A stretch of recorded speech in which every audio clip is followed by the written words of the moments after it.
നമ്മൾ ഈ ഒരു അരി ഉണ്ടി ഉണ്ടാക്കാൻ പോവുകയാണ്. അതിനാവശ്യമായിട്ടുള്ള സാധനങ്ങൾ എന്തൊക്കെയാണെന്ന് നോക്കാം.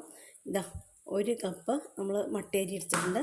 ഇതാ 1/2 കപ്പ് ശർക്കര എടുത്തിട്ടുണ്ട്. 1/2 കപ്പ് തേങ്ങ, 3 ഏലക്കായ കേട്ടോ. അപ്പോൾ നമ്മൾ ആദ്യം അരി ഒന്ന് വറുത്തെടുക്കാം. ഇതാട്ടോ ഞാൻ അരി വറുക്കാൻ വേണ്ടി വെച്ചിട്ടുണ്ട്. ഇതിൻ്റെ ഒപ്പം തന്നെ നമുക്ക് ഏലക്കായും ഇട്ട് വറുക്കാം കേട്ടോ. ഈ അരി വറവായി വരുമ്പോൾ ഏലക്കായ ഇതാട്ടോ നമ്മുടെ അരി വറുത്തതെല്ലാം റെഡി ആയിട്ടുണ്ട്.